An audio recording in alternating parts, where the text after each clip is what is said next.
Hello, it's Dr. David Bushore, board-certified dermatologist here at Balcones Dermatology and Aesthetics. Today we're going to be talking about, first in a series of 3 videos, about treating the upper face. So the upper face mostly includes the forehead, the brows, and the temples. We're going to talk about the forehead first. There's a very different ratio you're looking for between a male and a female forehead. Male forehead is more flat, whereas a female forehead has more of a slope to it. So it's described that female foreheads have about a 15 degrees off vertical slope. This is actually a caliper that was developed by Dr. Swift, a plastic surgeon in Canada, and you can lay this down on the forehead, and it does help measure so that you can see where the loss of volume occurs in a female forehead and know that, okay, I just need to do filler in this one area. Because that's what happens as we age, is that it's not only aging in loss of volume from fat, but it actually does happen in the bones themselves. So I have a picture from my netter, my anatomy book from medical school.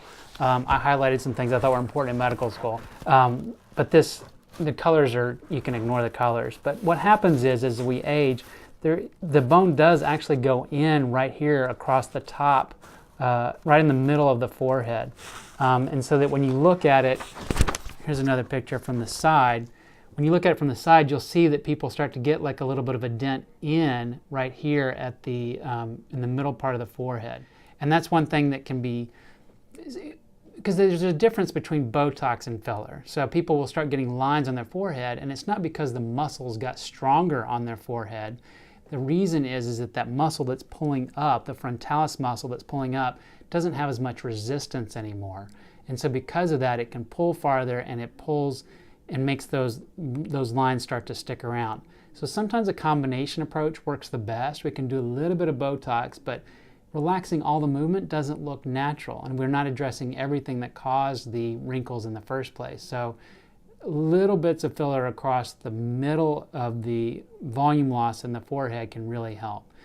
For men, the forehead, as I said, is more flat, and we also don't want to stop the movement for a male forehead. I just don't think that looks good. Smooth foreheads look great in a female, but a smooth forehead in a male looks kind of feminizing. If it's smooth and shiny, it just doesn't look right.